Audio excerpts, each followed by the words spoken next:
It was a good win. It's interesting. I think we had 567 yards of total offense and had a heck of a game, and yet we don't feel satisfied. And I think that's a good thing. And I'm glad our team feels that way, because I think we realize what our potential is if we play at maximum potential.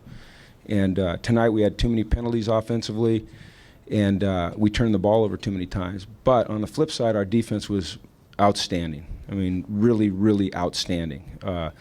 If not for that last play when we put a bunch of young guys in there and we blew the defense a little bit, we lost contain, it would have been one of the finer defensive efforts I've seen against a team that, put up, where they have about 700 yards last week and 120 plays and 580 yards passing or something like that. So we're still searching, obviously, and it's very young or very early in the season, but we're still searching for, that putting it all together. We're still trying to put it all together as a football team. But you know what? You take a win anytime you can get it, and you go back and you look at the film hard, and you're very critical of yourselves, and our players will do that, our coaches will do that, and we'll get better from this. But it's a win, and we're 3-0 going into conference play, and so that's a real positive. So,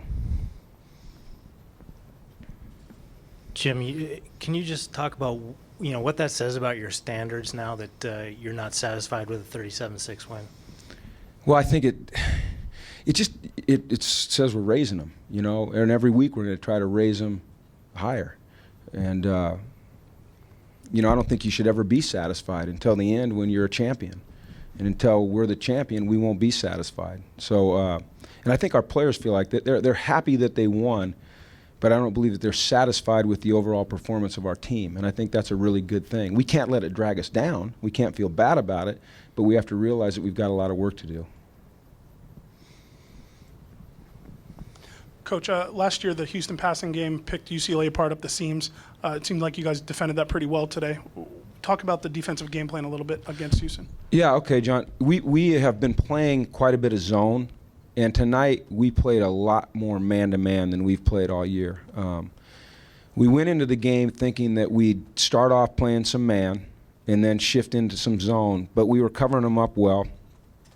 And and I don't want this to sound negative at all, but they were having trouble catching the ball. They were open some, and they were having trouble catching it, so we just stuck with that.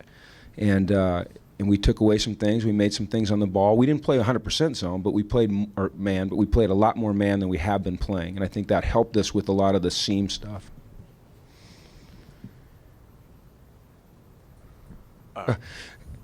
With Baca out, did you notice anything differently from your offensive line tonight or anything like that? No, we have work to do up front. We're still, we're so young and we're still developing along the offensive line. And, we've got, as you guys know, I don't have to tell you, but we've got 2 redshirt freshmen, a true freshman, and a sophomore starting. And Jeff's kind of that glue guy. He's the leader. He brings a lot of energy. He brings a lot of maturity, a lot of experience to that group. And so him not being in there might have affected us, but I think to lean on that would be a mistake and it would be an excuse. We've just got to play better, and we will. It's great when you can win a game and have a lot of lessons to learn from it. Can you judge Brett Hundley's game a little bit today and also talk about how he was feeling coming into the game? Well, he was feeling okay. He wasn't feeling great, but he was feeling good. I didn't see him limping around a lot out there. He played through a little bit of discomfort and pain, which is a credit to him. Once again, because he played so well last week, I think our standards, our expectations just went through the roof. And there's going to be some inconsistency in his game at times just because he's a young player. That was his 3rd game of college football ever. But once again, there's just a lot of great learning for him when he looks at that tape tomorrow. His decision making and the inaccuracy or the accuracy of his throws. Both of those things. And we'll get it squared away, and we'll be better for it.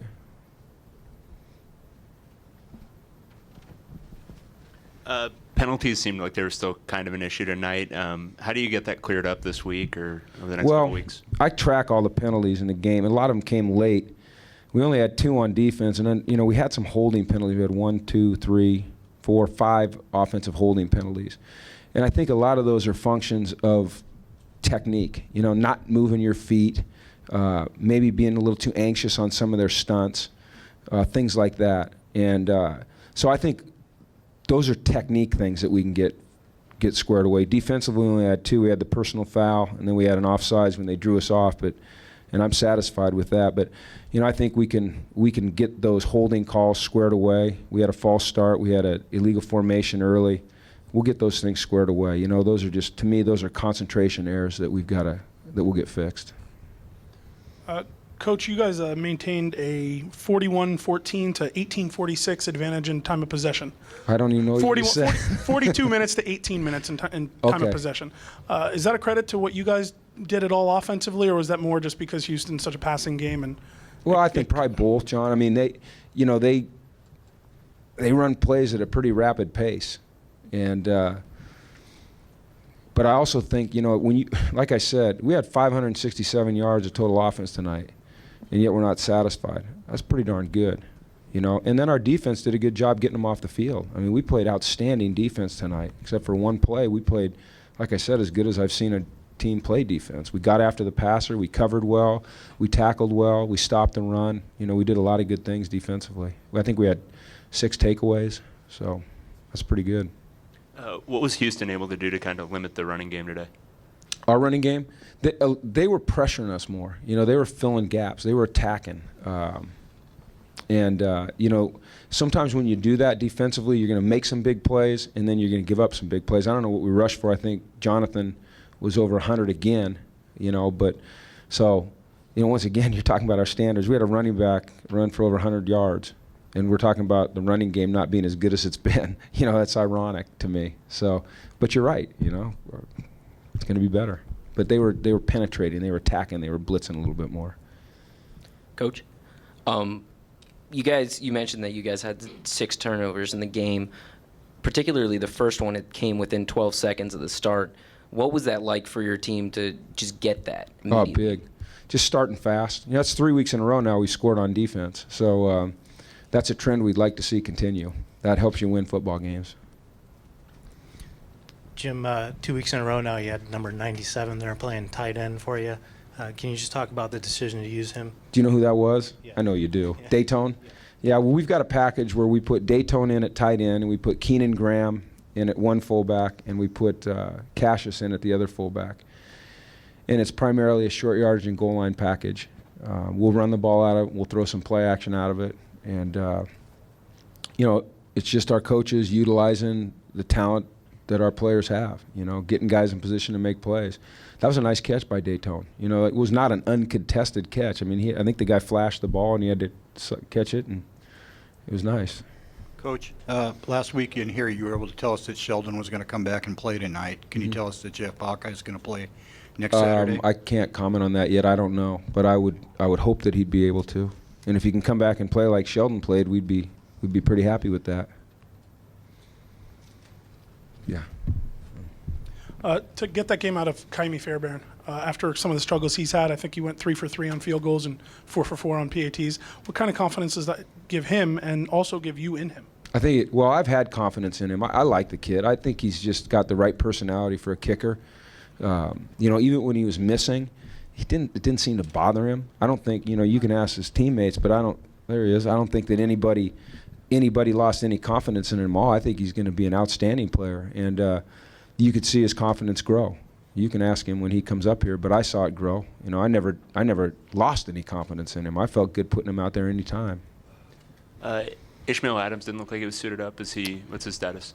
Ish is, I can go ahead and tell you that tonight. Ish is going to be out for the year. Ish has to have shoulder surgery. He hurt his shoulder in practice the other day. So he'll apply for a medical red shirt, and they're going to repair that this week. And we'll get him back, hopefully, if not for the spring, but we'll get him back for next fall. You want to talk to these guys, so thanks a lot.